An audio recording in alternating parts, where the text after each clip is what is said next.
नमस्कार, आप देख रहे हैं बिंदास खबरें। वक्त हो चुका है सुबह की ताजा बड़ी खबरों को जानने का। देश के प्रधानमंत्री मोदी जी ने देश के नागरिकों के लिए कुछ बड़ी घोषणाएं और कुछ बड़े ऐलान किए हैं और देश में क्या नए बदलाव हुए हैं, ये सब कुछ इस वीडियो में जानने को मिलेगा। इसलिए इस वीडियो को मेरे साथ शुरू से लेकर अंत तक जरूर देखें। तो दोस्तों, बिना समय गंवाए शुरू करते हैं खबरों का सिलसिला। और इसी के साथ दोस्तों, आज की पहली बड़ी खबर कि देश भर में सभी वाहनों के लिए अब बनेगा एक जैसा POC सर्टिफिकेट। सरकार ने बना दिए हैं अब नए नियम। दोस्तों, यहाँ पर आपको बता दें कि सड़क परिवहन और राजमार्ग मंत्रालय ने देश भर में सभी वाहनों के लिए PUC सर्टिफिकेट यानी कि प्रदूषण नियंत्रण प्रमाण पत्र बनाने और PUC डेटाबेस को राष्ट्रीय रजिस्टर से जोड़ने के लिए एक अधिसूचना जारी कर दी है। सड़क मंत्रालय द्वारा केंद्रीय मोटर वाहन अधिनियम 1989 में बदलाव किया है। QR कोड PCU फॉर्म पर प्रिंट होगा और इसमें वाहन का मालिक और उत्सर्जन की स्थिति की जानकारी होगी। सरकार के इस कदम से देश भर में एक समान प्रदूषण नियंत्रण प्रमाण पत्र की शुरुआत की जाएगी। और इसी के साथ दोस्तों, अगली बड़ी खबर की 31 जुलाई को आएंगे CBSE 12वीं के रिजल्ट। सरकार ने बताया कि किस फार्मूले से अब मिलेंगे मार्क्स। दोस्तों, यहाँ पर आपको बता दें कि कोरोना महामारी की वजह से CBSE 12वीं की परीक्षा रद्द की जा चुकी है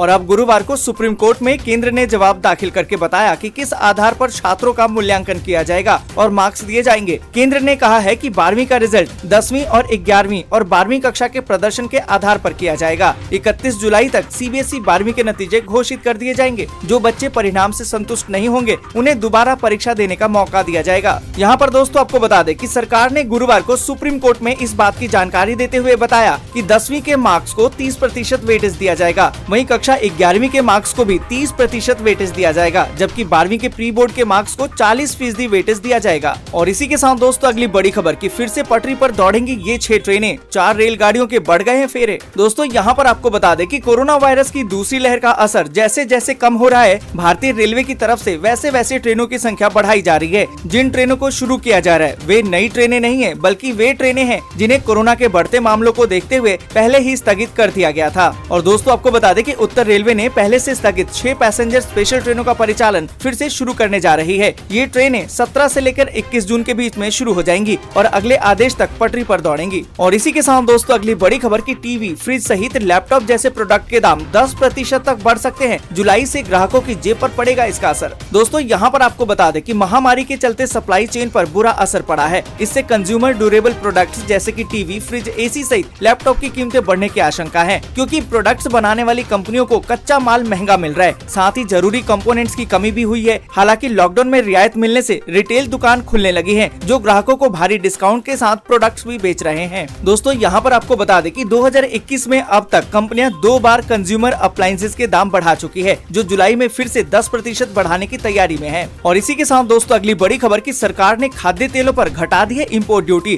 कीमतों में आ गई है इतनी कमी। दोस्तों, यहाँ पर आपको बता दें कि भारत में पिछले कुछ समय से ऊंचे चल रहे खाद्य तेल के दामों में अब कमी आती दिखाई दे रही है। लोगों को बढ़ती महंगाई से राहत देने के लिए सरकार ने इंपोर्ट ड्यूटी कम करने समेत कई कदम उठाए हैं, जिससे लोगों को अब तेल की महंगी कीमतों से राहत मिलने लगी है। आपको बता दें कि केंद्रीय खाद्य उपभोक्ता मंत्रालय की तरफ से जारी किए गए आंकड़ों के मुताबिक खाद्य तेलों की कीमतों में करीबन 20% तक कमी आई है। और इसी के साथ दोस्तों, अगली बड़ी खबर की 30 जून तक मिलेगा फ्री में राशन। 18 रुपए किलो मिलेगी चीनी, जानिए कहां। दोस्तों, यहाँ पर आपको बता दें कि राष्ट्रीय खाद्य सुरक्षा योजना के तहत दूसरे चक्र में 20 जून से निःशुल्क यानी कि मुफ्त में राशन वितरण शुरू किया जाएगा। इस चक्र में सभी अंत्योदय कार्ड धारकों को 3 किलो चीनी भी मिलेगी, जिसके लिए उन्हें प्रति किलो 18 रुपए चुकाने होंगे, जबकि बाजार में चीनी का मूल्य 45 रुपए किलो है। राशन वितरण 30 जून तक चलेगा। दोस्तों, यहाँ पर आपको बता दें कि अंत्योदय कार्ड धारकों को अप्रैल, मई और जून के लिए 3 किलो चीनी 18 रुपए किलो की दर से वितरित की जाएगी। अंत्योदय कार्ड धारकों को 35 किलो राशन, जिसमें कि 20 किलो गेहूं और 15 किलो चावल होगा, और पात्र गृहस्थी कार्ड धारकों को प्रति यूनिट 5 किलो, जिसमें कि 3 किलो गेहूं और 2 किलो चावल मुफ्त में दिया जाएगा। और इसी के साथ दोस्तों, अगली बड़ी खबर की बंगाल में किसानों की मौत पर अब 2 लाख रुपए का मुआवजा।